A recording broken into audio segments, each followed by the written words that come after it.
10 anos, o programa de pós-graduação em Estudos da Mídia vem desenvolvendo atividades acadêmicas de estudos e pesquisas por meio do que propõe a sua área de concentração, a comunicação midiática, abordada no contexto de suas práticas sociais e na esfera da sua produção de sentido. A comunicação midiática é, assim, tomada como objeto de estudo segundo duas perspectivas. Uma delas enfoca a mídia como dispositivo de organização e articulação de práticas dos campos sociais.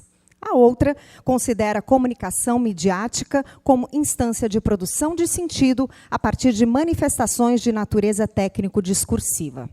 Os fundamentos teóricos e metodológicos sobre os quais se apoia a proposta vinculam-se às referências das ciências sociais e dos estudos da linguagem naquilo que essas ciências respondem a tensionamentos produzidos por fenômenos midiáticos. Do ponto de vista da implementação dessa área de concentração, parte-se da premissa de que o objeto comunicação midiática se especifica em dois aspectos de trabalho articulados em suas singularidades. No primeiro, o objeto da investigação é a relação da mídia com as práticas de outros campos sociais. E no segundo, o objeto da investigação é a própria atividade de produção discursiva da mídia. A área de concentração da proposta do PPGEM contempla, portanto, duas das dimensões que constituem a vida social, a interação e a linguagem. Queremos, nesse momento, agradecer a presença de diretores de centros e unidades acadêmicas especializadas, pró-reitores, superintendentes, assessores, secretários, chefes de departamentos, coordenadores de cursos, dirigentes de unidades suplementares, professores, técnicos administrativos, alunos da UFRN e demais convidados que prestigiam essa solenidade na noite de hoje. Neste momento, passamos a compor a mesa dos trabalhos diretivos, convidando as seguintes autoridades. Pró-reitora adjunta da Pró-reitoria de Pós-graduação da UFRN, professora doutora Fernanda Nervo Rafim.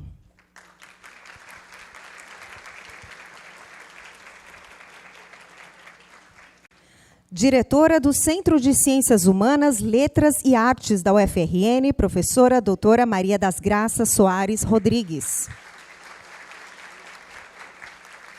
Chefe do Departamento de Comunicação Social da UFRN, professora doutora Lívia Cirne de Azevedo Pereira.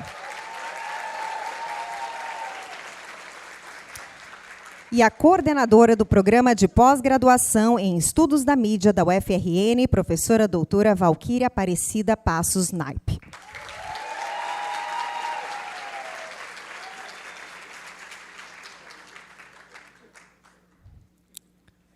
Pedimos que sentem, por gentileza.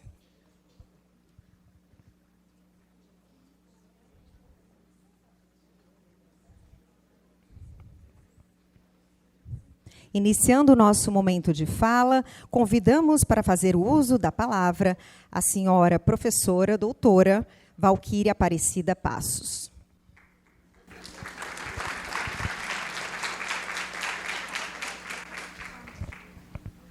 Boa noite a todos e todas. É com imenso prazer que a gente recebe todos aqui hoje. É um momento de muita satisfação. O PPGEM está chegando aos 10 anos e eu vou ser breve. Quero agradecer aos professores nas duas linhas de pesquisa, produção de sentido e práticas sociais, que hoje fazem parte do programa, e quero agradecer também os professores que já passaram pelo programa. A professora Maria Érica de Oliveira Lima, o professor Adriano Gomes, a professora Tassiana Burgos, o professor Alex Galeno e o professor Alisson Carvalho. Quero agradecer aos bolsistas de PNPD, no nome da professora Sueli Mó, que coincidentemente está aqui hoje, a secretaria, em nome de todos os funcionários que já trabalharam na nossa secretaria, Gabriela Carvalho, Keivilane Lima, Luciana Leal, Maria Heloísa Oliveira e Ana Paula Comissário, que é a atual. Também os nossos bolsistas, Nádia Ione, Jamal Sig, Jade Medeiros, Jordão Oliveira e Breno Carlos. E também quero prestar um agradecimento especial às professoras aposentadas, a professora que ainda colaboram com o nosso programa. A professora Josimei Costa, que está aqui também hoje.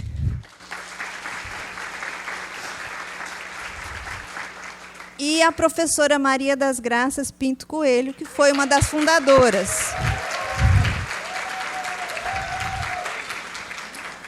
Aproveito o momento também, antes de encerrar a minha fala, para agradecer ao nosso convidado, o professor Muniz Sodré, que é a nossa referência bibliográfica do nosso programa. A gente vem há 10 anos estudando e entendendo, né? E hoje ele vai falar de um tema que, para nós, é muito importante, né? O sequestro da fala.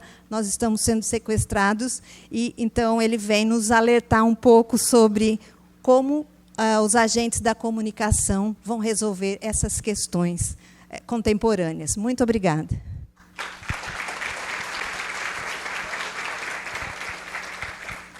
Nesse instante, convidamos a fala a professora doutora Lívia Cirne de Azevedo Pereira.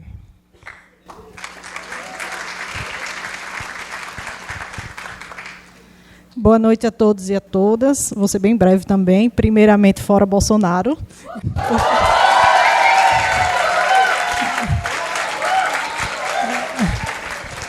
Aqui não é o Rock in Rio, mas está todo mundo pedindo a Anitta também. Aproveitando, parafraseando também a palestra de hoje, reforço também a preocupação de Valquíria, né? A gente está sendo sequestrado, o Brasil está sendo sequestrado, nossa voz está sendo sequestrada o tempo todo, né? A ciência está sendo sequestrada, a universidade sendo sequestrada, e a gente não pode também se calar diante desse sequestro, né? A gente tem que ter voz para lutar pela nossa universidade. Eu acho que essa semana a gente já teve, na segunda-feira, a gente teve um índice muito bom para a UFRN, né, a 4ª melhor universidade do Nordeste, está em 22º no Brasil, pelo ranking universitário da Folha. E também, na sexta-feira, o ENAD também trouxe uma boa pontuação para os nossos cursos aqui do DECOM, né? 4 em jornalismo, que é muito bom, e publicidade com 5, nota máxima, conceito máximo, né? Isso serve também para endossar a nossa luta, né, pela universidade pública. No ranking lá da Folha, nas 100 primeiras universidades, acho que a maioria é universidade pública, acho que tem 15 universidades privadas, e, claro, não é um discurso contra a universidade privada, mas, nesse momento, é importante a gente endossar que a universidade pública faz pesquisa, né, é ensino, tem extensão e que não pode ser criminalizada, né? Então, sejam bem-vindos à palestra. Como também Valquíria falou, o professor Muniz Sodré é referência, né, para a área de comunicação. Quem é de comunicação e não leu Antropológica do Espelho, Máquina de Narciso ou Monopólio da Fala, tem que rever seu lugar no curso. Pelo menos um desses. Então, é isso. Boa noite, sejam todos bem-vindos.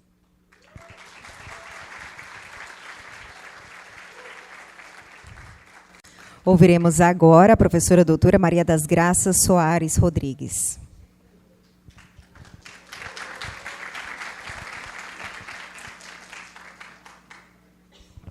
Boa noite a todos. Gostaria de cumprimentar a professora Fernanda Rafim, nossa pró-reitora adjunta de pós-graduação, a professora Lívia Cirne, chefe do Departamento de Comunicação Social, a professora Valquíria, que é nossa atual coordenadora do programa de pós-graduação em Estudos da Mídia, e acredito que a terceira, né, de todas, porque inicialmente foi a professora Graça Pinto, que ela já fez alusão, depois nós tivemos a professora Kênia, que se encontra aqui, e atualmente a professora Valquíria.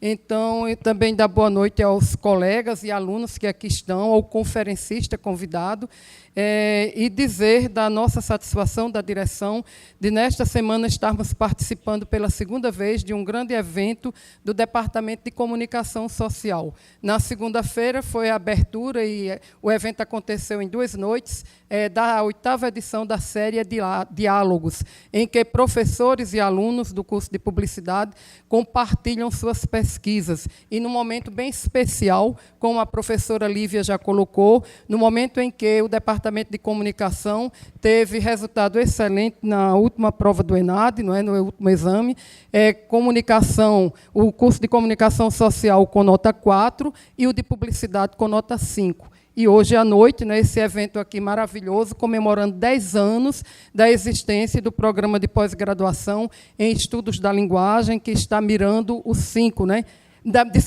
Da mídia, que está mirando o 5 na próxima avaliação. Então, a direção quer agradecer a todos os professores e alunos, né, porque é um investimento conjunto, e a Pró-Reitoria de Pós-Graduação, aqui, representada pela professora Fernanda Rafim, por todo o apoio que tem sido dado ao programa, não é? E ao conferencista, que, apesar da agenda muito cheia, encontrou espaço para vir compartilhar desse momento tão especial do programa de pós-graduação em estudo da mídia. E não vou me alongar, porque temos a fala da professora Fernanda e ainda queremos ouvir, não é, claro, o nosso conferencista. Muito obrigada.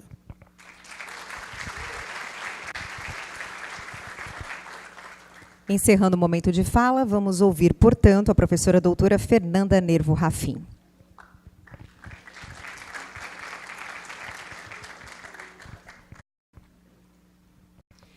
Boa noite a todos.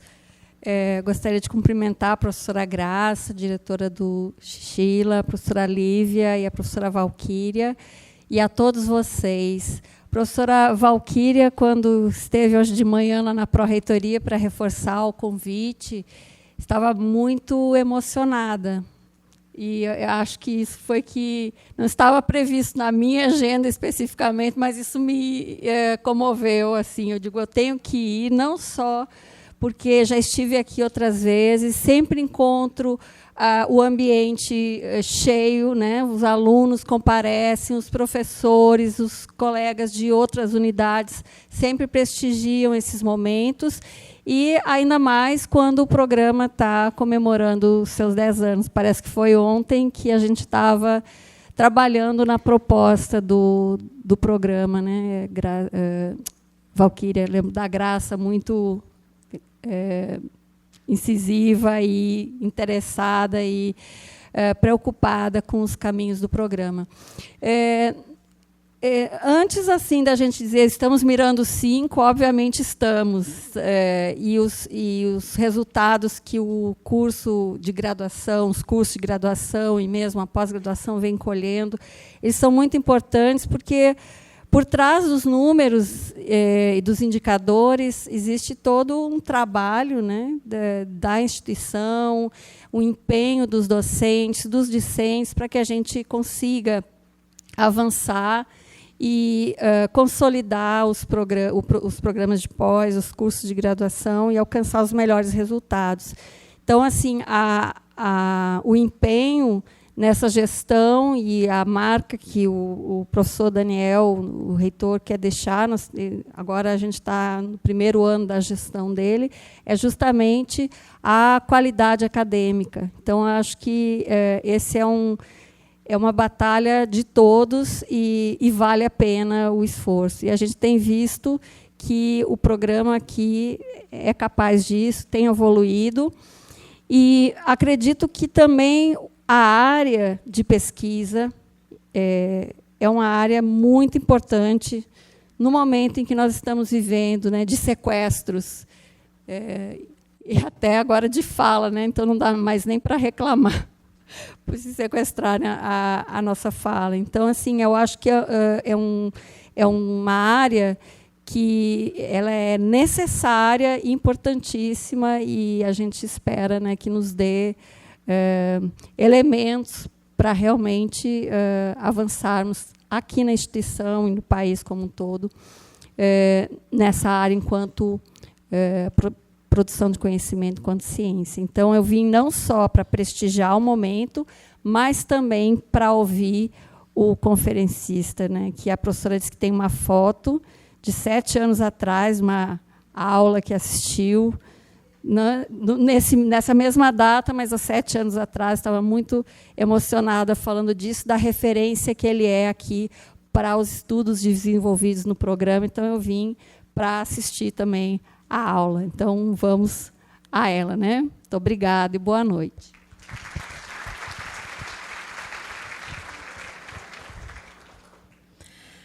Agradecemos a presença das autoridades que compuseram a mesa de abertura e as convidamos a ocuparem seus lugares reservados na plateia para darmos prosseguimento aos trabalhos.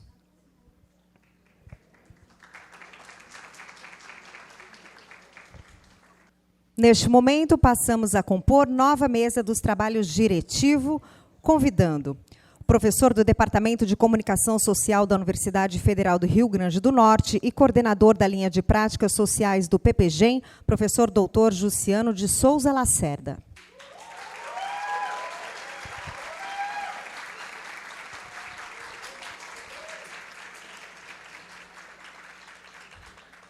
E, claro, o convidado de honra desta noite, o professor emérito da Universidade Federal do Rio de Janeiro e renomado pesquisador de comunicação e cultura, o professor doutor Muniz Sodré.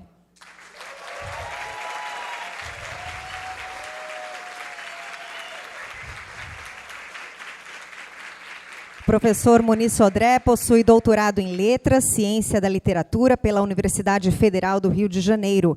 É livre docente em Comunicação pela UFRJ. Com mais de 30 livros publicados, Muniz Sodré é considerado um dos principais pesquisadores brasileiros e latino-americanos da atualidade. E é autor de obras célebres como A Ciência do Comum, O Monopólio da Fala e Antropológica do Espelho. Desde o início de sua carreira, o escritor desenvolveu um olhar articulado entre comunicação e cultura, defendendo a superação da abordagem meramente mercadológica de ambas áreas de conhecimento. É um dos poucos teóricos brasileiros no campo de comunicação que tem circulação e respeitabilidade no exterior, sendo professor e palestrante de diversas instituições em países como Suécia, França, Estados Unidos, Espanha, Portugal e Colômbia. Nesta noite, irá ministrar uma aula pública em comemoração aos 10 anos do programa de pós-graduação em Estudos da Mídia, da UFRN, com o tema O Sequestro da Fala, onde abordará questões sobre mediatização, os avanços da comunicação eletrônica, da inteligência artificial, algoritmos e o efeito oligopolístico da rede. Com vocês, professor Muniz Sodré.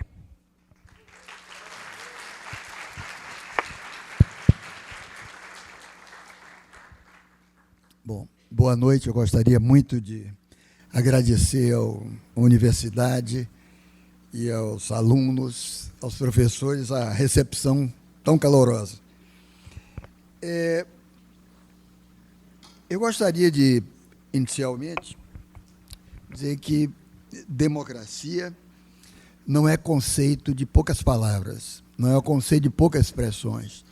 Quando se pensa na democracia, para além de mera técnica de governo, e se pensa em democracia muito mais como forma ampliada de existência em comum. Mas há duas palavras, como liberdade de expressão e civilismo. Por civilismo eu quero dizer negociação pública de diferenças, cooperação, solidariedade, discernimento crítico e amizade cívica. Os gregos chamavam de filia, amizade cívica. Essas expressões compõem a ideia que o senso comum faz do funcionamento democrático da vida social. Seria possível, essa é a questão, acrescentar essas palavras, a palavra comunicação? Eu acho que a segunda metade do século passado jogou fortemente com essa possibilidade, porque se apostou em informação, se apostou nos desdobramentos tecnológicos da informação, como se fosse o solo natural do desenvolvimento das aptidões humanas para a convivência e para a comunhão. E várias teorias caminharam nesse sentido, inclusive por parte de agências oficiais, principalmente agências oficiais americanas, que atribuíam à distribuição comunicativa de informações, seriam supostamente relevantes, a centralidade dos processos de desenvolvimento econômico em países emergentes, países em desenvolvimento, no cenário internacional. Assim que se formaram muitas agências de cooperação, de extensão americanas em todo o mundo. Então, na atmosfera emocional da globalização, a palavra comunicação, e eu acho que, por mais insustentável que essa palavra possa parecer ao rigor do pensamento acadêmico, é preciso sempre redefinir e deixar claro o que isso quer dizer com comunicação. Só que a comunicação passou a ser proclamada e passou a ser vivida graças ao desenvolvimento vertiginoso da tecnologia eletrônica, como se fosse uma funcionalidade indispensável ao mercado, indispensável às governanças políticas, assim como se a comunicação fosse o território de uma nova utopia cultural. A comunicação passou a ser vivida com tudo isso. Mas nós sabemos bem o quanto palavras e conceitos teoricamente imprecisos podem produzir efeitos práticos ponderáveis. Nem sempre é o rigor do conceito que produz o bom efeito prático. Só que o século corrente, esse século que estamos atravessando agora, trouxe à luz reservas teóricas e reservas práticas a essa presumida transitividade cultural da liberdade de expressão. Quer dizer, havia a suposição de que o alargamento técnico dos meios expressivos, que o aumento da transparência social, que a ampliação dos laços entre pessoas, dos laços intersubjetivos, que a reciprocidade comunicativa fossem capazes de dinamizar focos gerativos de cultura. Isso se supunha.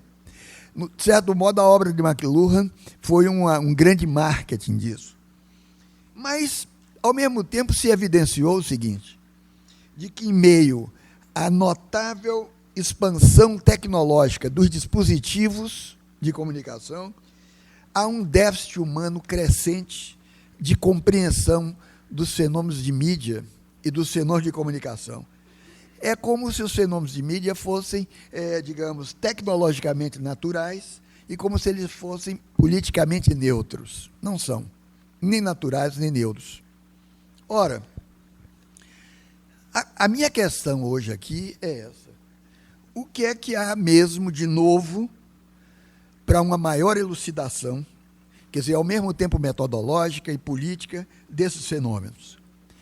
Haveria, e essa questão acho que interessa aos colegas, algum razoável ponto em comum, ou ponto comum, entre os prolíficos estudos germânicos, anglo-americanos, franceses e latino-americanos. Quer dizer, em que solo compreensivo nós pisamos quando as placas tectônicas do conhecimento, o conhecimento é suportado por placas tectônicas como os continentes, se deslocam sob a pressão das novas leis de movimento do capital mundo é financeiro, da desvalorização crescente da mão de obra humana, das transformações nos costumes e nas relações sociais, das dinâmicas de mudanças tecnológicas e organizacionais. Quer dizer, que grau de liberdade e que grau de civilismo comporta realmente o universo da comunicação?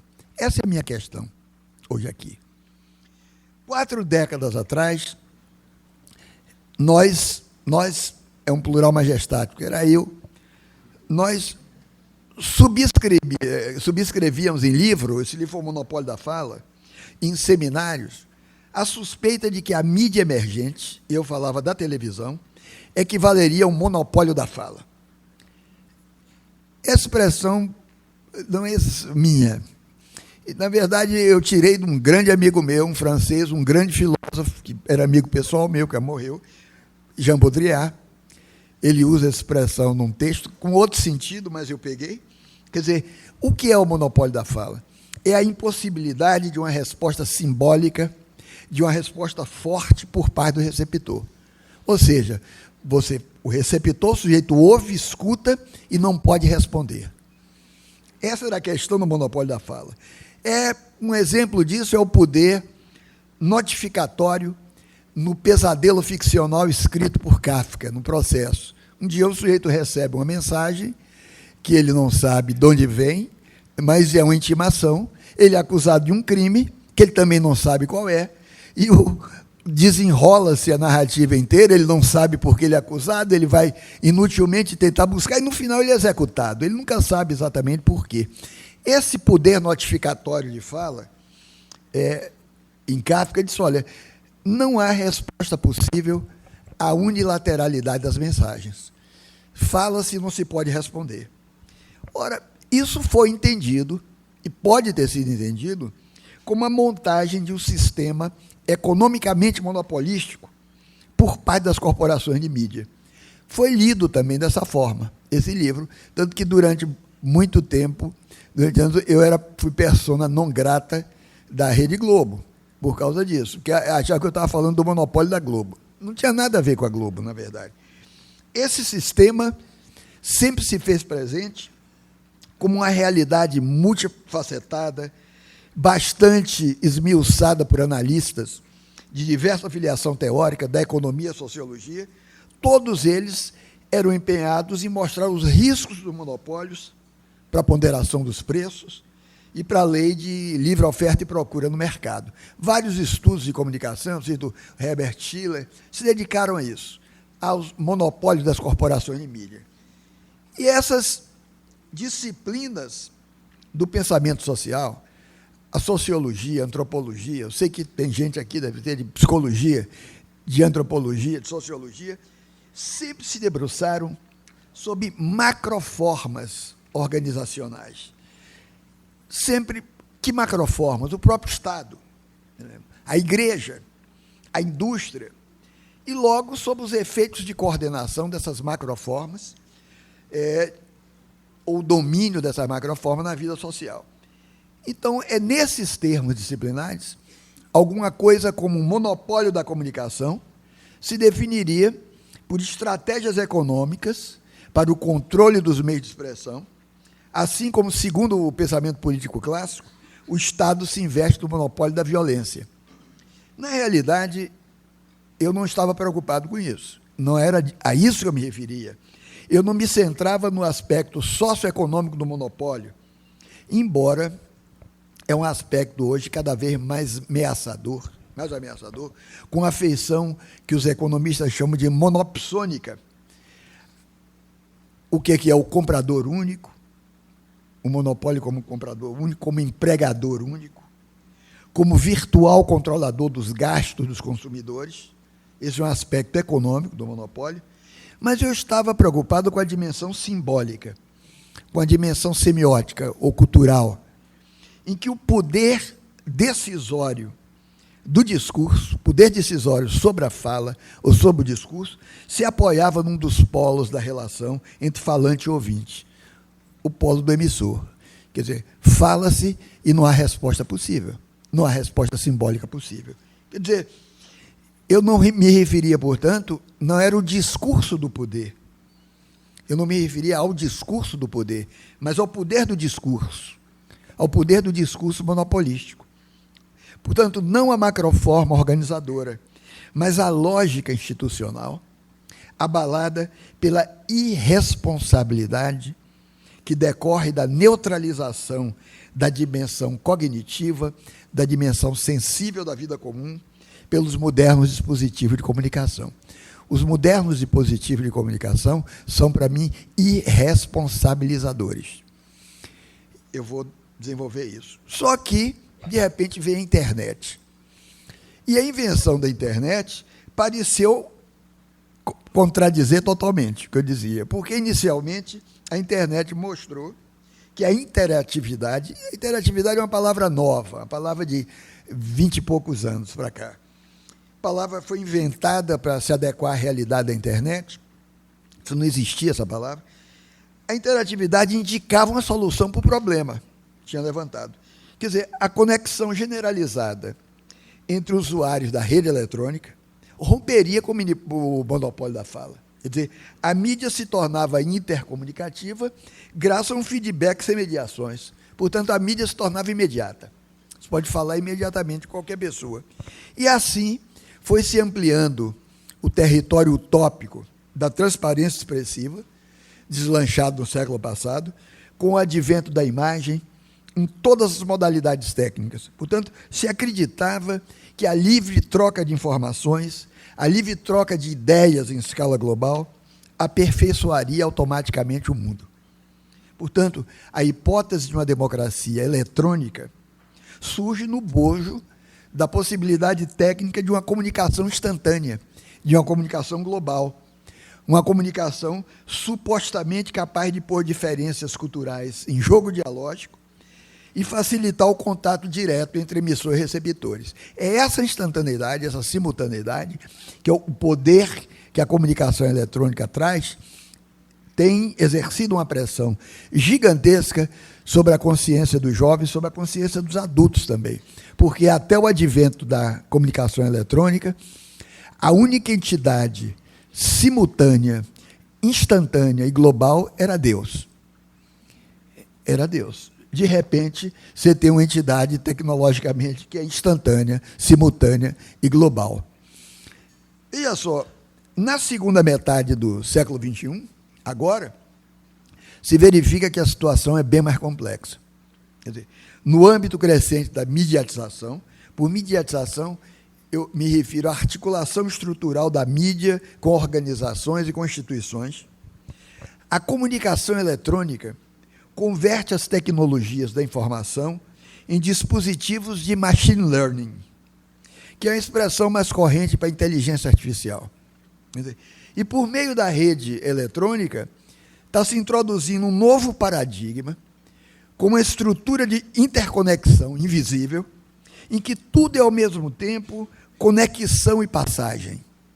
Conexão e passagem na estrutura da rede, mas também conexão e passagem na interioridade das pessoas. Eu diria que, nessa estrutura, as pessoas vão se convertendo paulatinamente em relés de transmissão. Relés de transmissão. E, ao mesmo tempo, uma estrutura de segredo criptográfico, que tem um horizonte de tecnologia quântica nos subterrâneos operativos. Há subterrâneos operativos e nós não sabemos o que é que se passa realmente neles, com os algoritmos. Então, você pode responder instantaneamente ao interlocutor, como alguém que faz uso do telefone. Ele telefona, você responde instantaneamente. Você pode responder também pela mídia, instantaneamente. As redes sociais digitais, elas vão ampliando esse circuito das trocas discursivas, e a circulação da fala, aparentemente, quebraria o monopólio comunicativo. Mas aí eu quero chamar a atenção. Há uma diferença entre responsividade e responsabilidade. Quer dizer, a responsividade é técnica. A responsabilidade é uma resposta simbólica. Quer dizer, assim como é muito diferente, é grande a diferença entre o aspecto técnico da ferramenta, do instrumento, e o dispositivo cultural de comunicação. A ferramenta é uma coisa, o instrumento é uma coisa, e o dispositivo é outra. Então, como dispositivo, o que é a rede eletrônica hoje? O que é a internet como dispositivo? É uma matriz tecnológica capaz de aumentar o espaço-tempo físico. A rede eletrônica aumenta o espaço-tempo físico. Comprime o tempo e amplia o espaço. É o tempo comprimido e o espaço aumenta, é ampliado. Só que esse dispositivo não deixa evidente que o social da rede, quando dizemos rede social, é feito de programas de computador. O social da rede é criado por programa de computador. Ou seja, cria-se uma realidade paralela por engenheiros ou por designers que é capaz de condicionar os lugares de fala dos usuários. Os lugares de fala dos usuários são condicionados por designers e engenheiros. E no dispositivo, o monopólio é propriamente simbólico. Isso não implica efeitos diretos de controle econômico, mas implica efeitos de domesticação dos espíritos, domesticação das consciências. Na prática, se trata de uma nova cidade, uma nova urbis, imaterial, com normas próprias de habitação, normas próprias de circulação dos discursos. O que efetivamente se compartilha na rede não é o substrato do diálogo, não é o substrato da fala. O que se compartilha é a atenção. Atenção. Atenção é a mercadoria desse século. É a mercadoria midiática desse século. Essa atenção que os atores humanos, sujeitos humanos, os sujeitos maquinais, dão os desdobramentos programados do discurso. Quer dizer, o Google e as tecnologias da comunicação ganham dinheiro com a atenção que se dá a eles. A atenção é uma mercadoria cara, portanto. Então, não há resposta simbólica do usuário. O que é resposta simbólica? É um comportamento autônomo com relação aos dados buscados. Não há resposta simbólica do usuário à rede eletrônica. E uma rede eletrônica centralizada, para onde, culturalmente, se deslocou o monopólio da fala. O monopólio da fala deslocou-se da televisão para a rede. Ora, por mais tecnologicamente avançada que a rede eletrônica pareça, a rede é uma cidade sem cidadania. É uma cidade como puro espaço de desdobramento e de circulação de signos. É verdade que, ao lado do aspecto técnico-financeiro, a rede, propicia, da impalpável virtualidade que tem, a hipótese de uma dimensão que alguns podem identificar como a tecnologia do espírito, que é tudo imaterial. Tudo imaterial.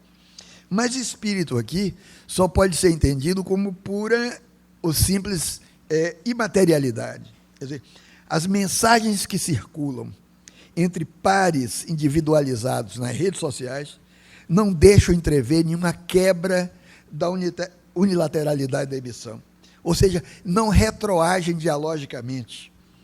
E isso dá primado à simples circulação quantitativa no interior do sistema eletrônico. Portanto, estamos vivendo sob uma ditadura de números. É uma ditadura que vem tão forte ou mais forte que qualquer ditadura política, econômica. Porque o que quer dizer quantidade? É prevalência métrica de dígitos, é prevalência métrica de números. Portanto, a quantidade é uma equalização tendencial dos lugares de fala. Todo mundo é igual, em que os agentes se orientam pelo igual. Essa orientação pelo igual numérico, pelo igual quantitativo, é uma rejeição sistemática à qualidade expressiva das diferenças. Essa equalização é anárquica, se nós confrontamos com a dinâmica hierárquica do código do diálogo tradicional. Quer dizer, sob a égide da indiferença hiperconectiva, é indiferente, tudo é igual, afetos, palavras e opiniões se equivalem. Nenhuma expressão se sobrepõe semanticamente ou argumentativamente a qualquer outra, a não ser pela quantificação dos gestos de aprovação ou de repúdio. Os likes. O grande argumento é quantos likes tem, quantos seguidores você tem. Isso decide sobre os argumentos. Isso gera o quê? Isso não gera diálogo. Isso gera aquilo que Heidegger chamava de falatório, que nós podemos chamar de algaravia, ou, se vocês quiserem, também de caos, caos dialógico. Era caos do diálogo. Então, o que significa realmente falar? Falar não significa descarregar foneticamente representações linguísticas do mundo.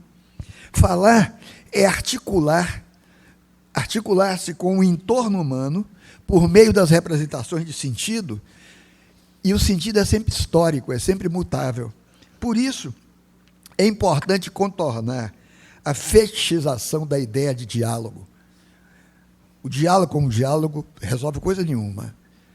O diálogo pode ser um fetiche.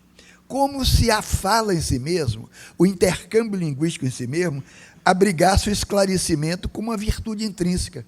Esclareceu-se e resolveu. Nós vemos, na prática, isso, os pais que dizem, mas eu quero mais diálogo com meu filho.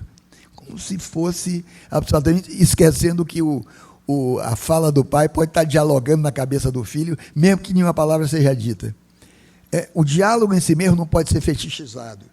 Diálogo, portanto, não se define como pura troca de palavras, mas diálogo é abertura e ampliação do laço coesivo por discurso e ações, por fala e ações. Para quê? Por que isso? Para fortalecer o vínculo humano. Portanto, todo diálogo tem fins políticos. Todo verdadeiro diálogo tem fins políticos. No sentido amplo do termo, político no sentido amplo do termo. Tem fins de cooperação, de solidariedade e de discernimento crítico. A fala sem ação é estéril. Portanto, a própria etimologia do termo diálogo agrega as acepções de conversa, isso é o que em grego se diz diálogos, mas também dialogue, que é discernimento crítico. Então, se não tem fins de vinculação, o discurso é pura errância semântica. E Platão viu muito bem isso na República em Leis, quando ele sustenta que a perversão da polis, a perversão da cidade humana, começa pela fraude das palavras. É pela fraude das palavras que a perversão começa. Ora, embalado pela imensa liberação expressiva que a rede eletrônica dá, propicia, e isso é verdade, uma imensa liberação expressiva, o senso comum de hoje se abandona ao êxtase da fala instantânea. Quer dizer, pode ser textando ou falando. Se abandona à ação biológica e mecânica do aparelho fonador. Por isso, o ser humano já está geneticamente programado, quer dizer, a fala é inerente ao ser humano por natureza. Só que a prática social da fala se chama discurso. E discurso é socialização e cultura pela fala. Não é a fala em si mesma que é discursiva. Ora, a programação digital é capaz de reduzir a fonação, da mesma forma que a reprodução escrita, ao nível mecânico. E isso implica o quê? Isso implica um retrocesso discursivo. No plano racional do discurso, ninguém escreve automaticamente o que pensa. Ao contrário, nós escrevemos para pensar. Nós escrevemos para pensar. Portanto, fala e escrita automática são agora irradiadas à distância em tempo real. A máquina, portanto, a eletrônica, empodera, mas, ao mesmo tempo, anestesia a consciência do indivíduo, supostamente autogovernado. Essa consciência narcísica. Eu posso falar, eu posso me comunicar a qualquer instante, e, embalado por isso, eu acho que estou em plena liberdade. Me fala. Ora, Malebranche, filósofo francês, século XVII, 1638 a 1715, um filósofo do racionalismo cristão, pós-cartesiano. Malebranche, um dos grandes filósofos, chegou a acreditar que papagaio realmente falasse. Realmente, na época, chegavam coisas das Américas, do Brasil, e houve um momento em que o papagaio realmente fascinou algumas cabeças francesas. Chegou-se a achar que realmente papagaio falava. E Malebranche, com todo o racionalismo dele, acreditou, papagaio fala assim. Depois se viu que não é exatamente fala, é fonação mecânica, repetitiva. Mas na crise do discurso, evidenciada na rede eletrônica, não há propriamente falantes, no sentido linguisticamente autônomo do termo. O sentido linguístico do termo, o falante é sujeito do discurso. É socialmente característico da reciprocidade comunicativa. Há usuários. Cada usuário da rede é um papagaio malebranchiano. E esses papagaios são mantidos como peões no interior de um sistema controlado pela publicidade comercial. Na verdade, sabe, a linguagem do papagaio se diz psittacismo. A linguagem do papagaio é um psittacismo. Na verdade, nós está um passo adiante do psittacismo, da linguagem do papagaio, porque agora o sujeito compete com o robô. O sujeito emula o robô. E o robô, nós já sabemos hoje, é capaz de incorporar um sistema semântico. Um robô é capaz de incorporar o sistema semântico e tomar decisões. Eu contei, eu estava contando sobre você ontem, um ano e meio atrás, tinha que contar essa história. 2 anos em Hong Kong, depois de uma viagem à China, eu vou com esposa e filha um shopping de ultra luxo para visitar em Hong Kong, e na porta da loja tem um robô. Branco, muito branco, com olho de ET, assim, e me fixou, e eu, que estudo chinês, estudo mandarim, tentei ver se eu falava alguma coisa com o robô. Ele não me entendeu, porque eu entendi o que ele disse, ali já era cantonês, em Hong Kong é cantonês. Mas eu tentei, de algum modo, mas ele me abandonou com uma facilidade incrível, que entraram 2 moças muito bonitas, muito elegantes, chinesas. E ele foi na direção dela, eu disse que sujeito mal educado, esse robô, mas entendi a sabedoria. O robô está ali treinado para identificar compradores. E realmente eu não tenho cara de comprador em loja de luxo. Ele imediatamente reconheceu e foi, com justiça eu faço, para as moças tentar seduzir para a compra ali. Os robôs estão tomando, eles são capazes de tomar decisões. Então, só que o aumento da liberdade técnica de resposta por parte do usuário, portanto, a responsividade individual, não afeta em nada a irresponsabilidade civil. E essa irresponsabilidade é maior no automatismo do corpo distanciado. Quanto mais nos distanciamos, interlocutor, mais aumenta a irresponsabilidade. Preciso entrar em detalhes, você pode dizer qualquer coisa. Você pode dizer qualquer coisa. Ofender, xingar, desde que não fira as leis vigentes, não entre nos discursos criminalizados, a pedofilia, esse tipo de coisa, aí o Ministério Público lá em cima, pode dizer qualquer coisa, xingar, ofender, qualquer besteira, qualquer bobagem. É automático no discurso do corpo distanciado. Nem afeta a irresponsabilidade do sistema econômico e tecnológico. Esses sistemas monopolistas montados de Google são totalmente irresponsáveis com relação à vida social. Totalmente. Então, esse sistema econômico e tecnológico lança o indivíduo tecnicamente aumentado na precariedade de relações sociais, desprovidas daquele vínculo comunitário, e é só no vínculo comunitário em que cada um se torna responsável pelo outro. O vínculo comunitário de quê? O vínculo comunitário das instituições, o vínculo comunitário da família, o vínculo comunitário da religião, quem é religioso, o vínculo comunitário da escola, o vínculo comunitário do próprio Exército. O Exército é uma instituição. O vínculo comunitário institucional é que torna um responsável pelo outro.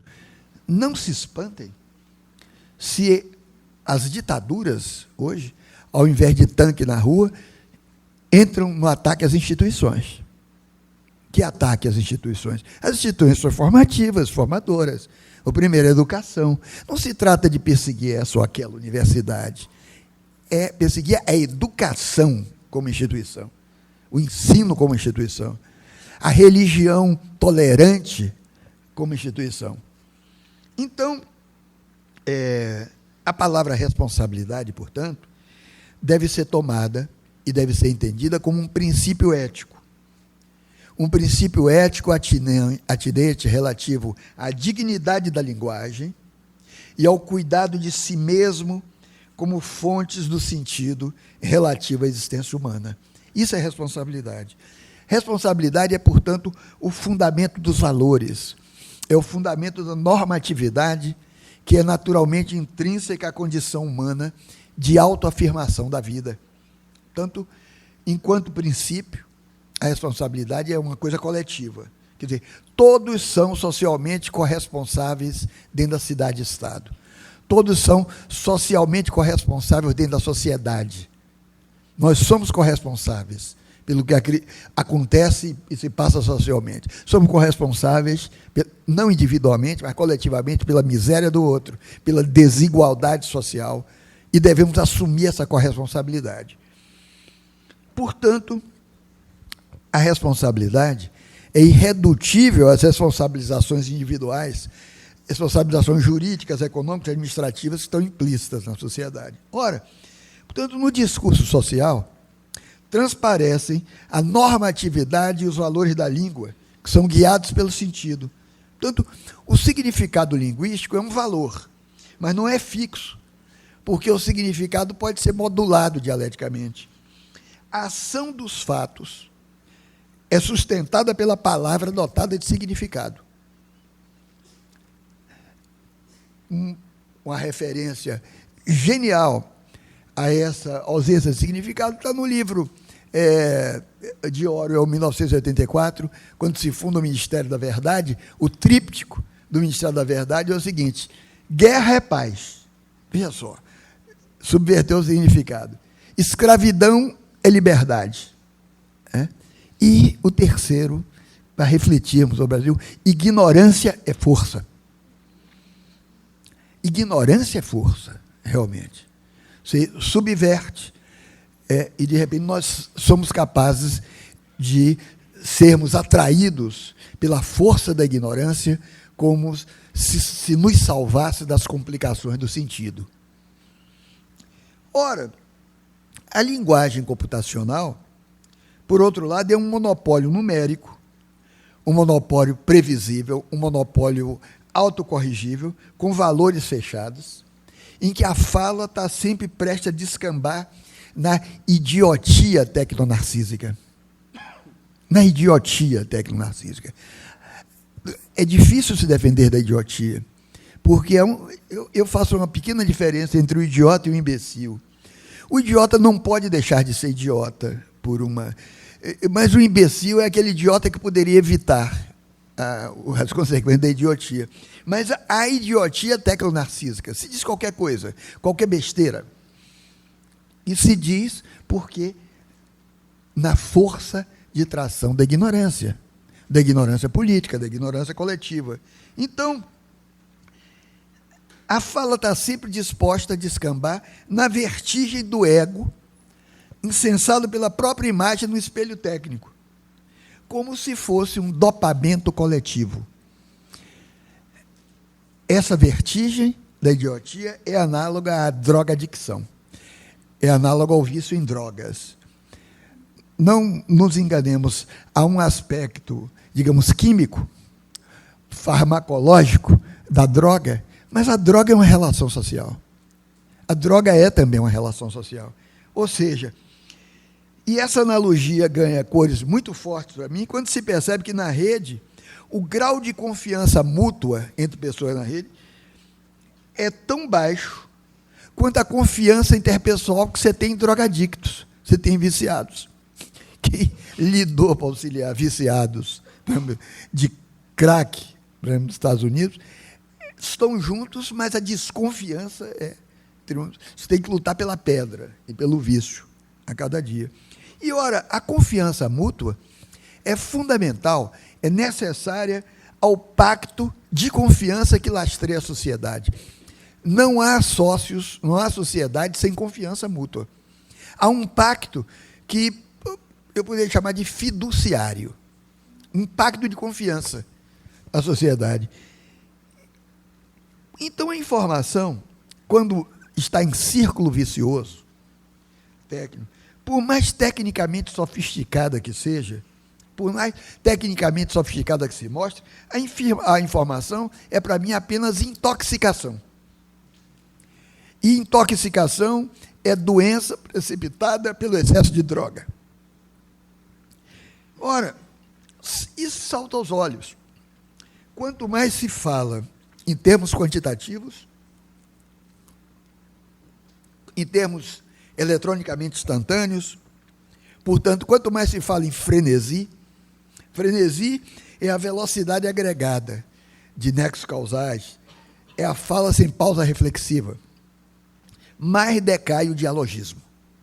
Quanto mais se fala, mais decai o diálogo. Ou seja, menos atuam os circuitos linguísticos abertos, os circuitos linguísticos intercomunicativos, que outrora a sociologia chamava de conjuntos interativos significantes, que geravam fato. Então, amigos, colegas, no grau zero do sentido, a fala pode ser tecnicamente liberada. Pode ser liberada pelas redes sociais, pela eletrônica, mas não é existencialmente livre. Por quê? Porque não tem vinculação intrínseca com a liberdade do outro. A fala só é livre quando tem uma vinculação intrínseca com a liberdade do outro, com a possibilidade de que o outro seja livre. A fala, na rede eletrônica, é uma espécie de bolha discursiva amarrada ao condicionamento técnico. É uma bolha de discurso. Portanto, a fala é intransitiva na rede. O que eu quero dizer com intransitiva? Que ela não dispõe de abertura dialógica para que o discurso possa se concretizar em fato.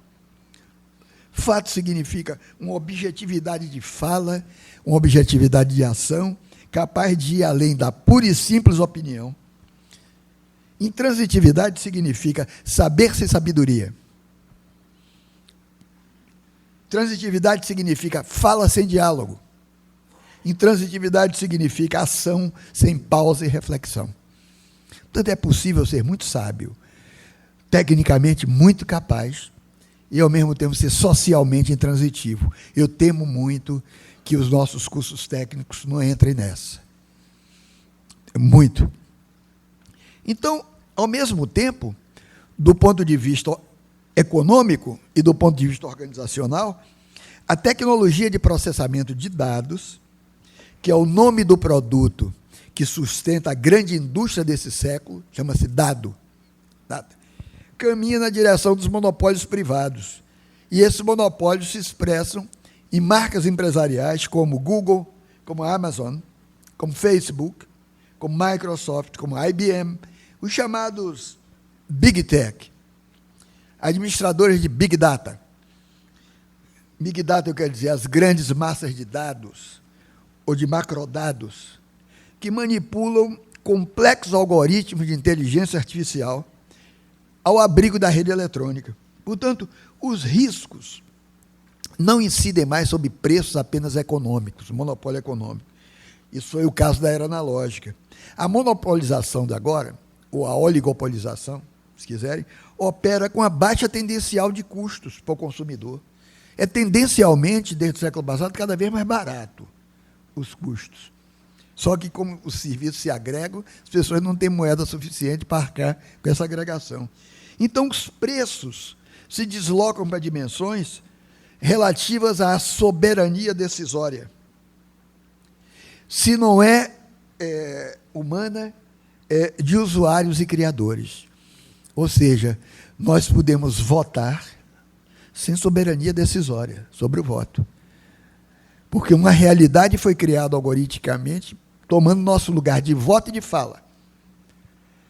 Então, os economistas denominam exatamente efeito de rede, essa tendência ao monopólio por parte dos gigantes digitais, aqueles Big Tech.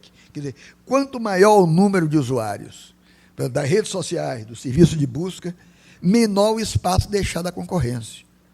Quer dizer, quando o poder monopolístico tem o quê? Tem uma valorização acionária enorme, tem vantagens de financiamento consequentes a isso.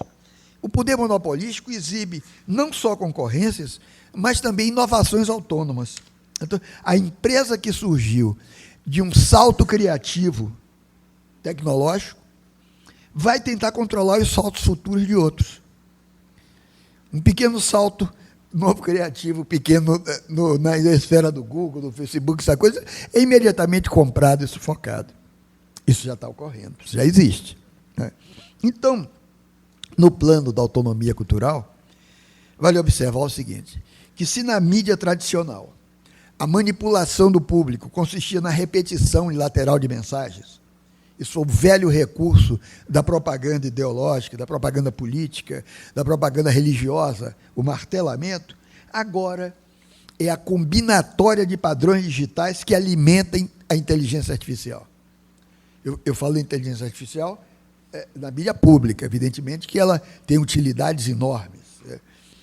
Então, a modelagem adequada do fenômeno não é mais orientada pelo alvo individual de um processo de persuasão, mas por instituições e organizações em que se assentam as bases do funcionamento social. Ou seja, os alvos dessa operação são instituições e organizações. E que instituições cruciais? Eu digo família, escola, processo político, religião também. Então, não se trata mais, portanto, de simples monopólio da fala, como escrevia há 30 e poucos anos atrás, mas é um verdadeiro oligopólio. Oligopólio é uma pluralidade de monopólios, que é, ao mesmo tempo, econômico e cultural, mas agora predominantemente maquinal. E de que? Monopólio das variáveis que compõem a existência do sujeito em sua cotidianidade. Ou seja, o efeito oligopolístico da rede, produzido por economia, cultura e eletrônica, implica, eu chego ao meu título, implica um verdadeiro sequestro da fala. A fala é sequestrada por um efeito oligopolístico de rede que junta economia, cultura e eletrônica. É um sequestro da fala comum. Um sequestro da fala comum por algoritmos. Portanto, nós estamos entrando numa substituição do campo semântico consensual por idioletos técnicos irrespondíveis. Nós não podemos responder a um algoritmo feito por outra pessoa, não dá. Não é possível. Podemos produzir contra algoritmo, não podemos responder realmente. Então, isso implica, ao mesmo tempo, como o sequestro da fala, uma redução a zero do pensamento ponderado, do pensamento que faz ponderações. E nós estamos vivendo essa realidade. Infelizmente, estamos vivendo essa realidade, está no mundo, mas está muito fortemente aqui no país no momento. Ou seja, para entender melhor isso, e não parecer apenas uma formulação retórica, eu gostaria de evocar o ritual nas sociedades tradicionais, que é uma parte de meus livros, de meus estudos, a questão dos ritos, a questão dos cultos, e é objeto muito caro aos estudos de etnologia, antropologia. Num ritual, a repetição de palavras, a repetição de gestos, a repetição de cânticos, funciona, mas dentro daquele contexto, porque esgota o sentido. Esgota o sentido. Quando você repete exaustivamente um cântico, uma palavra, o sentido se esgota. Outra coisa aparece, que é a emoção, que é o afeto. E, ora, quando você esgota o sentido, você abre caminho para o êxtase. Portanto, na aceleração técnica de palavras, de significados, a velocidade é um novo tipo de exaustão do sentido. E nesse ritmo, a palavra não significa nada, ou a palavra pode mesmo significar o contrário dela. Guerra é paz, ignorância é força. Depende do modo de circulação, ou depende do sistema a que pertence. Por isso, estamos assistindo à multiplicação de falas sem sentido, mas com força, porque estamos na tração da ignorância pública dos discursos. Portanto, eu estou falando um apelo à responsabilidade, principalmente de professores, que nunca foi tão vital a universidade. Nunca foi tão vital quanto agora. Vital politicamente, não apenas para transmissão de conhecimento. Então, eu estou falando demais? Ainda posso? Estou indo bem. Está indo. Daqui a pouco eu acabo. Então, eu evoco aqui um velho conceito de faculdade mimética. O que é? Nós já vimos na história ontogenética, a história filogenética do homem. Eu quero estabelecer uma analogia entre palavras e crenças. Eu sou um leitor de Wittgenstein e gosto muito de Wittgenstein. Na linha Wittgensteiniana de pensamento, o que faz uma crença se fixar na cabeça das pessoas, o que faz um conhecimento se desenvolver, não é a qualidade intrínseca da clareza da proposição, mas é a solidez do sistema, que é capaz de estimular, desde a primeira infância, as interações e a faculdade mimética. Eu acredito que 2 e 2 são 4, desde que eu estudava aritmética, sei lá, aos 4, 5 anos de idade, porque a minha professora me dizia. Eu nunca tive que provar nem demonstrar cientificamente que 2 e 2 são 4. Dizia 2 e 2 são 4, eu acredito. A Terra é redonda, eu acredito, eu não tinha meios de provar isso. Acredito em Deus, Deus existe. Claro. Por quê? Porque eu confio nas autoridades da fonte. Na autoridade da fonte, a fonte é pai, mãe, professor, é o adulto. Ou seja, a força da convicção é sempre maior do que a verdade. A força da convicção é maior do que a verdade. Quer dizer, não se trata de você saber o que se diz, e sim de aceitar como solidamente fixado aquilo que já se sabe. E quem sabe é uma fonte autoritativa. É pai, mãe, professor, mais velho, ou sistema em que eu estou inserido. E por que saber, portanto, se fixa? Por confiança na autoridade das fontes, por aquilo que se transmite de uma forma determinada dentro de um comum, dentro de um meio, tido como vital. Porque ele é vital, ele é fonte de convencimento. Só que o meio vital não tem nada de natural. Ele é conformado por um modo de existência. Eu chamei isso num livro de Bios, mais uma vez louvando um outro autor, que é Aristóteles. Mas lá no passado, ele não vai saber que eu desvirtuei um pouco a ideia de Bios, falei em bios mediático. Então, aí vão vigorar modelos existenciais decorrentes de sistemas de pensamento, assim como outros regimes discursivos, que presidem os saberes e a crença do comum. Nós acreditamos, porque acreditamos na fonte que nos fez acreditar naquilo. E ponto. Portanto, é isso que me vai voltar a essa autonomia potencial dos algoritmos, dos números, no comum criado pela rede. A rede cria um comum. A mídia sempre criou um comum. A mídia sempre neutralizou certas tensões de comunidade. Neutralizou comercialmente. E essa neutralização é exponenciada hoje pela rede eletrônica. A rede eletrônica cria um comum e abre caminho para falas, para discursos que são subterrâneos e humanamente incontroláveis. Humanamente incontroláveis. Na medida em que os números, os dígitos, ampliam a capacidade de gerar uma realidade separada, uma realidade dotada de lógica e de linguagem próprias, ao modo de um novo BIOS, só que agora é virtual. Portanto, é esse processo, é a consequência da autonomização multissecular da ciência, quando a ciência é centrada apenas nas causas, em que a realização tecnológica se separa de deveres e de valores. Toda essa realização tecnológica de Google, Amazon, Facebook, das tecnologias digitais, não tem nenhum compromisso com deveres nem com valores sociais. Só tem compromisso com a própria realização técnica e com o incremento exponencial do capital financeiro. Você diz, não era assim no passado? Não. O capitalismo produtivista explorava a mão de obra, o operário lutava para recuperar a maiorista, mas tem um compromisso, por pior dizer, com o território, com a produção. O capitalismo financeiro só tem compromisso com a homogeneização da moeda. Compromisso com nada mais. Então, nessa conjuntura, e estou chegando ao fim, pode se tornar indiferente falar com um robô ou com um ser humano. Tanto faz falar com um robô.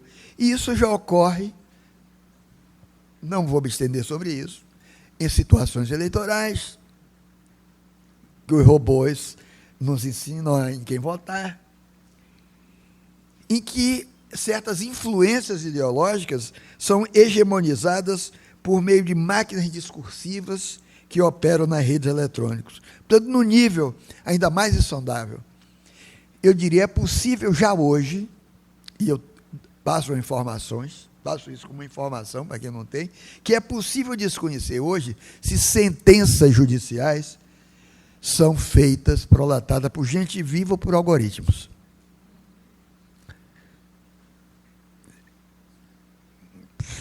Em vários lugares do mundo, inclusive no Brasil. Algoritmos. Já dão sentenças judiciais. Então, a discussão que eu me propus aqui a suscitar, e vou terminar, é de arrolar algumas das consequências das mutações econômicas, das mutações tecnológicas, das mutações sociais em curso. Nós estamos numa era de efervescência de mutações, para discernir pontos cardeais para a compreensão desse novo bios que entramos e que talvez ainda não sejamos apanhados de chofre tanto, porque pela idade já não temos uma cabeça tão plástica.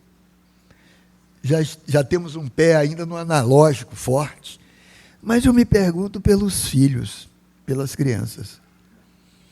Porque pensar dessa maneira é um novo tipo de ética que o Han Jonas chama de ética de futuro. A ética de futuro é a ética de responsabilidade com as cadeias, com as gerações futuras. Nós somos corresponsáveis não apenas com os adultos vivos, mas com os que ainda não nasceram, que são as crianças, são as gerações futuras, onde a cabeça é plástica e já nascem imersas nessa realidade algorítmica e não consensual. Então, esse bios virtual é inerente à sociedade que hoje se desenha, e essa mesma sociedade para a qual eu me permito a criação de uma expressão que eu chamo de sociedade incivil. Não mais a sociedade civil gramsciana, leninista, mas a sociedade incivil. Não porque é mal educada, mas porque põe de cabeça para baixo a sociedade civil liberal tradicional.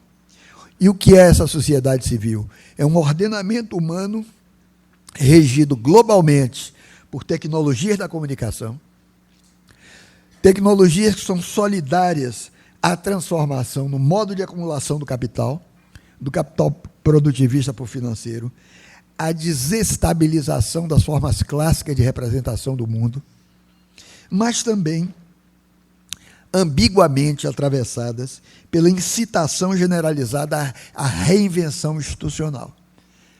Nunca foi tão importante estar na instituição e lidar com a reinvenção dela, a abertura dela. Essa abertura, que independente da repressão, se dá na abertura para as formas múltiplas, diferentes de sexualidade. Isso tem que se dar no interior da instituição também. Essa abertura já se dá. Já saiu a palavra, não adianta, não volta. Abertura para as diferenças étnicas. Abertura para as diferenças iletradas. Nós sempre podemos aprender com analfabetos, com os iletrados, com os camponeses, com os indígenas. Essa reinvenção institucional do ponto de vista da universidade, eu diria que nós temos que começar a pensar em uma ecologia da comunicação, uma ecologia do conhecimento que dê as mãos às diferenças. Dê as mãos às diferenças. Não mais a hegemonia do sabidão ou do sabidório, do sabe-tudo, do técnico ou do técnico sobre os que não sabem, mas dá a mão, porque o não saber sabe, o não saber ensina. Ora, é essa o horizonte da luta contra o sequestro da fala. Muito obrigado.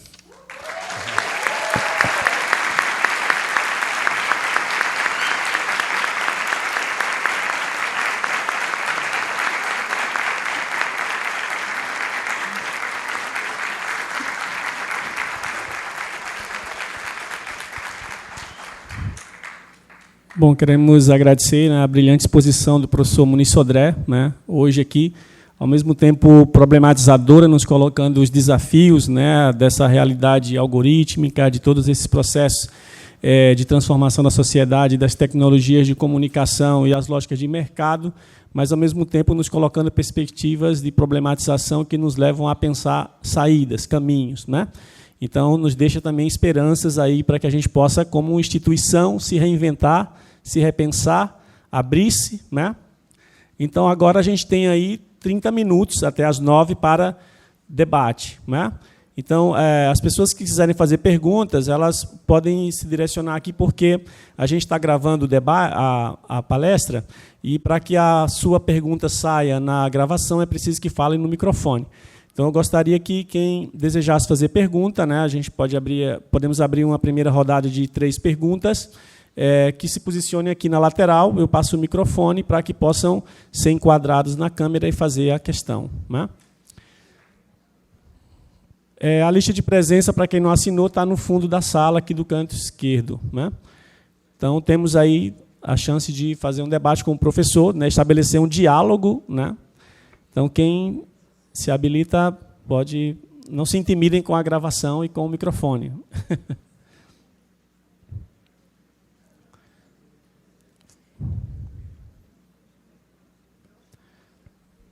O pessoal está impactado ainda aí pela... Certo. Pronto, nessa posição aqui já... Tá bonito? Fica um ângulo bonito. Estou bonita no ângulo? Tô. Assim? Esse é o meu melhor lado. Tá bem? Professor, muito obrigada pela sua brilhante palestra. Veja bem, a minha grande curiosidade dentro desse BIOS digital é em relação à sua efervescência dentro do atual contexto mundial, né? No contexto mundial, onde a gente tem falência dos recursos naturais, onde a gente tem a própria, posso dizer, reposicionamento do sistema capitalista de produção, né? Falência em âmbito geral. Então, não seria essa grande expansão desse BIOS digital, desse campo de multiplicação de algoritmos, desse domínio de algoritmos sendo mais facilitado, né, em razão desse momento atual de tanto desgaste, né, do planeta e até de desgaste de instituições tradicionais, né? Não seria um caminho para toda essa expansão, essa facilidade desses conglomerados digitais de estarem dilapidando e relapidando, né, as nossas gerações? Não seria um caminho? Bom, enquanto outros se posicionam... sim. Eu sou Tassiana Burgos, sou docente aqui do curso de comunicação. Muito obrigado, professora Tassiana, pela questão. Eu mencionei aqui a questão de essa metáfora das placas tectônicas, que foi usada há um tempo atrás por um crítico cultural americano, que diz o seguinte: olha, assim como os continentes se apoiam em placas. São placas que se movimentam muito lentamente, mas quando se movimentam, causam terremotos, tsunamis. E são as placas que formam os continentes. Eu acho que nós temos um novo continente. Um novo continente. Um continente que deslocou as placas tectônicas do conhecimento anterior, que é um continente feito de bytes. Um continente, portanto, virtual, acima dos outros. Esse continente, evidentemente, é destrutivo. Mas as transformações sociais, e as transformações do capital, precisa entender capital como lei de organização do mundo, sempre foi destrutivo. Sempre destruiu para construir outra coisa. Nós estamos no centro de um abalo sísmico das placas. Abalo sísmico das representações, né? Já não temos mais o mesmo tipo de representação que tínhamos, eu diria, há 40, 50 anos atrás. Não temos mais o mesmo tipo de capitalismo voltado para a geração de empregos e para a exploração do operariado. Quer dizer, se o operariado, no passado, lutava para recuperar a sua mais-valia, eu diria que o trabalhador hoje luta pela manutenção do emprego, luta para trabalhar. Porque é o próprio trabalho, a ideia de trabalho, que está sendo erodido por essa movimentação das placas. Então, nós estamos vivendo um momento de profunda destruição, de desestabilização das representações clássicas pelo virtual.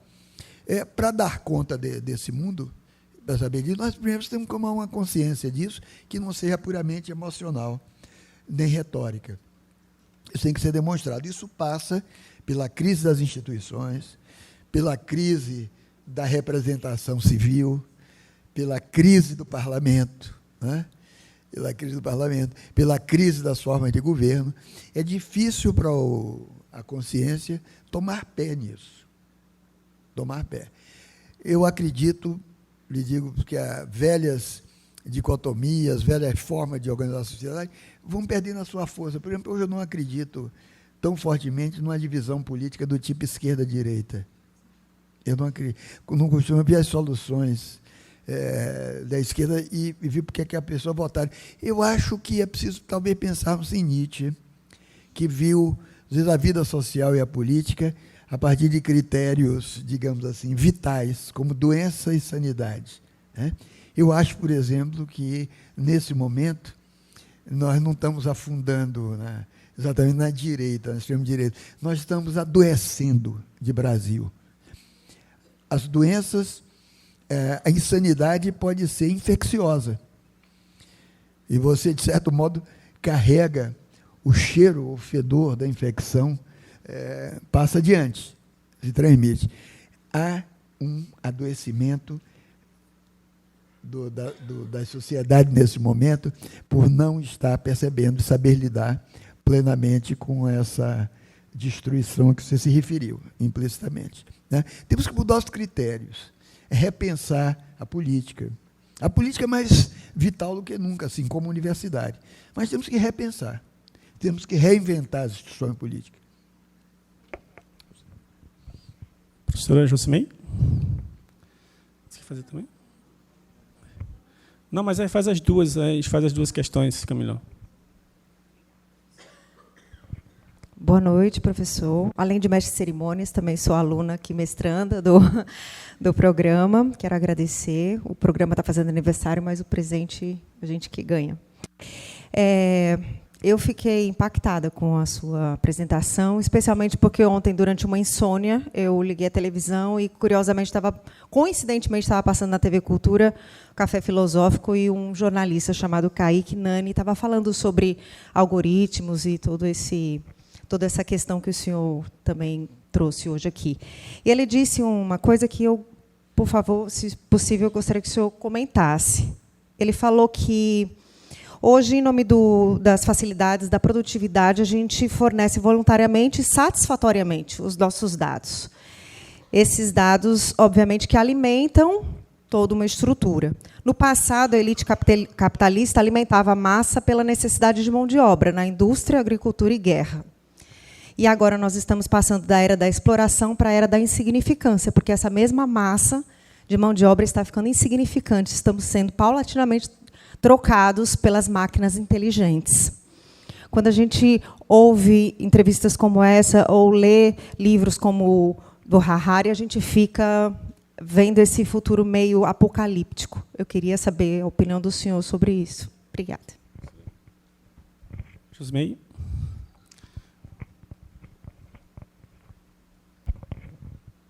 Eu não tenho exatamente uma questão, nem consigo formular nenhum tipo de argumento. E eu estava comentando ali com o Tobias, a sua capacidade de reinvenção é incrível, porque você está falando de coisas que muita gente daqui, jovens daqui, não conseguem compreender, porque é tudo muito novo, e você já traz uma reflexão profunda sobre isso.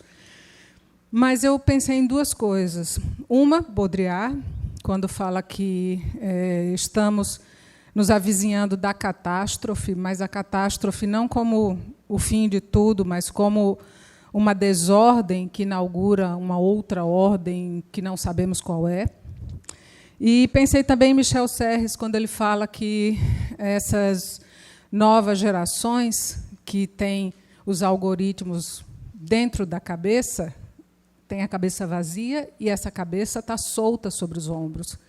E essa cabeça solta e vazia que pode pensar o novo, porque não está cheia. E aí eu penso, estou tentando encontrar esperança nesse cenário. Eu penso na ativista Greta isso, no tipo de ativismo que usa as redes e no tipo de geração que eu vejo nos meus filhos, nos filhos dos meus amigos, que repensam o consumo, repensam a política a partir da rede. E eu queria que você relacionasse isso com a fala que você fez agora, se possível.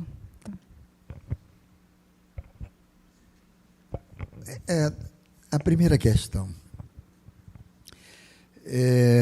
Veja só, há um livro, vou responder brevemente, de um escritor romeno chamado Virgílio Geórgio, que é um livro consequente depois da Segunda Guerra Mundial, que foi uma guerra catastrófica. Ele escreveu um livro chamado A 25ª Hora. Eu li esse livro nos meus 16, 17 anos, 8 anos, gostava. É um livro consequente à guerra, é um grande livro essa coisa. Mas eu já repeti uma vez o título desse livro, algumas vezes, para pensar o seguinte, que é um livro sobre a desesperança, o que foi aquela matança. Eu respondo a você o seguinte, o que fazer? Quer dizer, não existe a 25ª hora do desespero. O desespero tem 24 horas. Na 25ª hora, alguma coisa muda. Essa tem sido a história do homem. Portanto, talvez eu vá responder um pouco aforisticamente, enigmaticamente, vamos pensar na 25ª hora. É uma hora de superação. Vamos superar. Sem dúvida, nós estamos no transe, na crise. Mas a 25ª hora da desesperança, do desespero, não existe. A outra questão, a sua questão, evidentemente, nós só podemos pensar o fechamento de um círculo e pensar a prisão que um ciclo nos dá, não de fora. De fora nós podemos perceber, mas nós só podemos lutar dentro do círculo. Portanto, é muito natural que os jovens pensem a partir da rede. E pensam a partir da rede porque a rede já se constitui, na verdade, um bios, onde eles caminham. Nasce na rede e lutam e criam a partir dela. O desafio, portanto, é como estar na rede e, ao mesmo tempo, pensá-la, sair dela. O problema está na palavra, talvez, pensamento.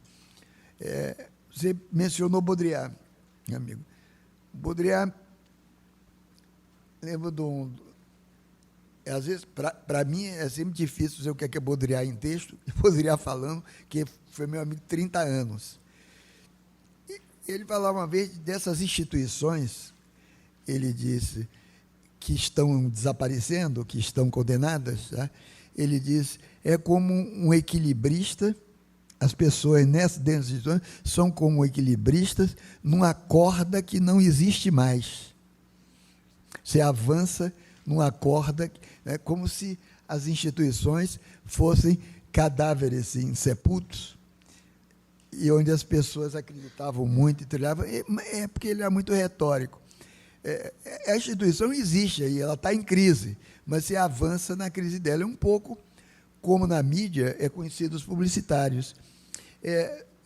Muitas vezes, um veículo separado não tem mais público, nem tem mais grande poder, e, no entanto, existiam verbas publicitárias alocadas para ela. A revista já não tinha mais a repercussão. Eu estou falando de uma revista onde eu fui chefe de redação, que era a revista Manchete, de Bloco Editores. A revista não era nada, já. Era só revista colorida, bonita, vendia 180 mil pessoas. E os anúncios eram caríssimos. E os publicitários, era o Bloco, dizia assim, olha, ainda é um bom negócio. Dizia, mas o público está diminuindo. Sim, mas o público que está ali compra esse produto aqui, que é caro. Só esse público compra, que a desigualdade vai subindo. Então, a revista não tinha mais público, era um cadáver insepulto, mas ainda assim atraía investimentos, né? Ora, eu diria que pensar a partir da rede para o jovem, agir a partir da rede, é um caminho natural dele. A realidade que se apresenta aí é a realidade da rede. Agora, essa realidade é perigosa, ela é despolitizante, é despolitizada, e daí o pandan institucional que a universidade vai fazer é da injeção cívica.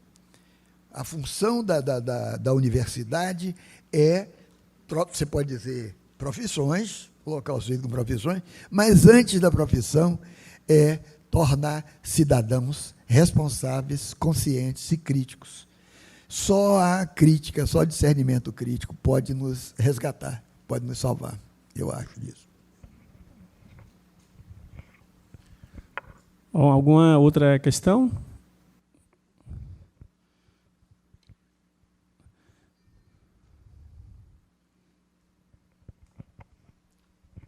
Sou Daiana Brandão, jornalista. Acredito que todos nós, como profissionais da comunicação, temos uma responsabilidade social, não só para desenvolver o pensamento crítico dos cidadãos, como também, de certa forma, educar.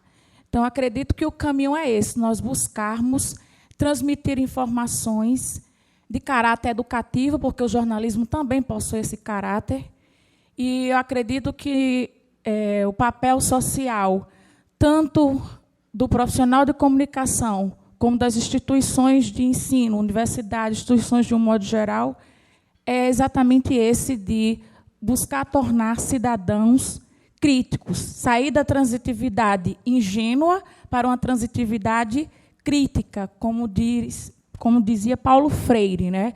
E ele vislumbra isso, uma educação transformadora, uma educação para a liberdade. Então, tirar os sujeitos, os indivíduos sociais, dessa manipulação tecnológica, digamos assim, para que eles possam ter consciência crítica de que esses mecanismos tecnológicos multimediáticos, eles podem afetar a vida social em diversos aspectos.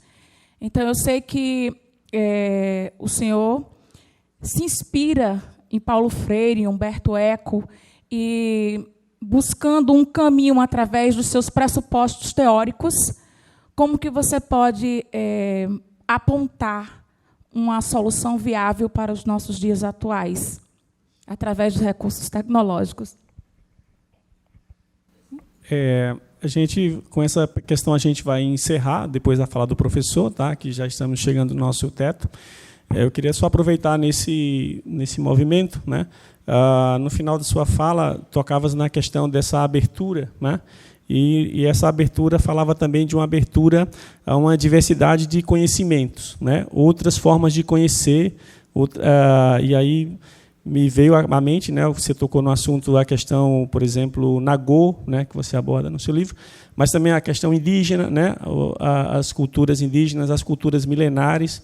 Eu queria que tu pudesse, nesse final, recuperar um pouco esse elemento e ver como isso se constitui como perspectiva também nessa abertura para essa reinvenção e essa possibilidade de outra experiência em que as instituições, né, possam se repensar. A primeira questão, mencionou Paulo Freire. Realmente, ainda hoje, eu acho que falando na televisão, eu usei a expressão, para mim, fármacon, né? Quer dizer, a comunicação fármacon. Fármacon diz em grego veneno e remédio, né? Então, a mesma palavra para veneno e para remédio. Paulo Freire disse uma coisa parecida aí, que eu pensava realmente em Paulo Freire, quando fiquei na comunicação como fármaco. Paulo Freire diz assim, olha, a comunicação é, ao mesmo tempo, separação. Quer dizer, esse universo virtual, ele prefigurou aí, e ponte. É separação e ponte. Quer dizer, tem um aspecto que é separação, que é a organização técnico-industrial, capitalista, virtual, mas, ao mesmo tempo, é ponte. É um pensamento ponte. É um pensamento de ponte, não só ponte entre as diversas ciências sociais, que eu acho que a comunicação vem ajudando a relativizar o isolamento das disciplinas clássicas do pensamento social, mas também ponte para o trabalho social, que foi o que o Paulo Freire fez, e fez de modo genial. De modo genial, mais do que o próprio método, esse mesmo, é a reflexão de Paulo Freire sobre a educação e sobre a comunicação. Tanto comunicação é ponte, é separação e é ponte. Agora,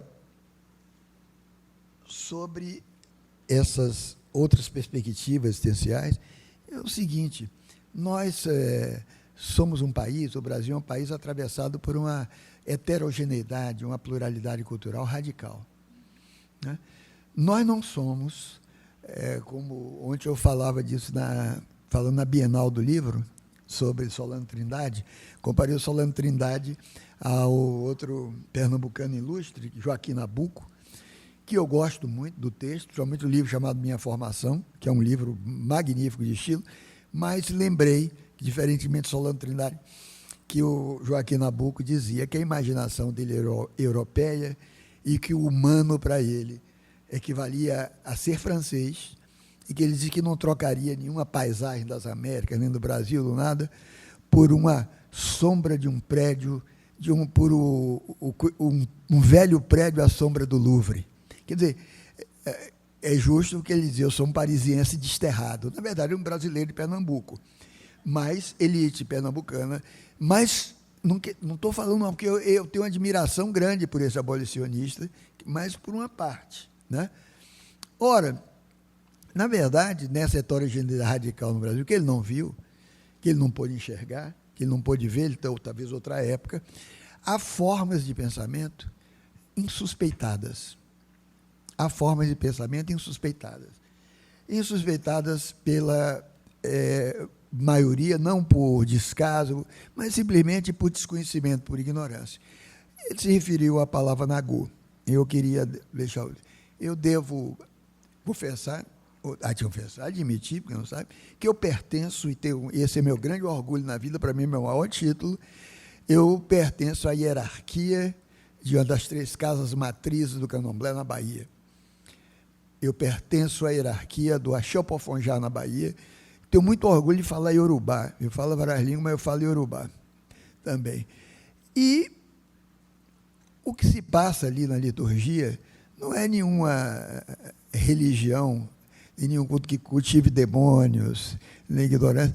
É uma outra forma, uma filosofia stricto sensu, e esse é o objeto desse meu livro, Pensar Nagô, que que saiu no ano passado e as pessoas estão lendo no Rio de Janeiro. Mostrar que há formas alternativas de pensamento que não estão fixadas apenas na letra. É possível pensar com o corpo, é possível pensar com a comida, é possível pensar dançando, é possível pensar cantando. O pensamento não é nada que você extraia da cabeça isoladamente. Você pensa se articulando com o espaço, com o entorno. Portanto, eu tentando mostrar que é uma forma alternativa de pensamento que você encontra na sociedade brasileira e que não precisa ir à ágora grega. Para mim, a minha casa matriz, o terreiro, é uma ágora brasileira. Ali tem uma forma de pensamento que eu cultivo e que cultuo. Portanto, eu estou apenas citando um, mas podia citar colegas como Eduardo Viveira de Castro, grande antropólogo brasileiro e jovem, que fala das metafísicas indígenas e que estuda as metafísicas indígenas. Posso pensar em indígenas como vários, Marco Terena e outros são professores em Brasília, que falam de seus grupos, de suas tribos, de suas etnias, como saber que de um antropólogo, porque ele nasceu ali de dentro, está falando, o lugar de fala dele é muito vigoroso. Então, eu gostaria de abrir os olhos da sociedade, principalmente da universidade, para essas diferenças que nos ensinam o tempo inteiro. Nos ensinam o tempo inteiro. Eu, há anos atrás, eu recebi da Universidade da Bahia, onde eu me formei, a primeira graduação foi lá, o título doutor honoris causa.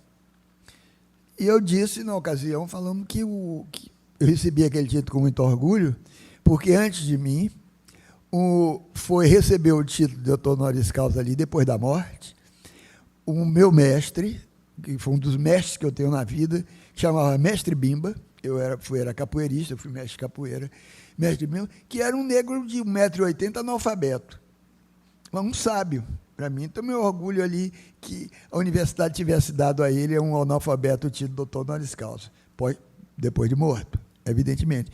Eu acho que o não letrado, ou pergaminizado, tem muito a nos ensinar e a abrir os olhos para essas diferenças, pensar numa outra ecologia, num outro sensório, uma ecologia onde as diferenças cognitivas se dêem às mãos.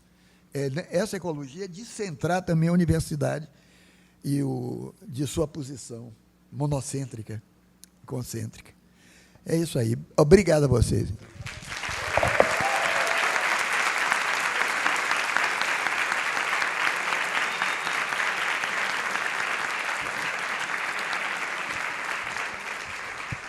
Então, agradecemos a todas e todos a presença aqui, nesse momento em que comemoramos os 10 anos do Programa de Pós-Graduação em Estudos da Mídia. Uma boa noite a todos e todas e parabéns ao nosso programa.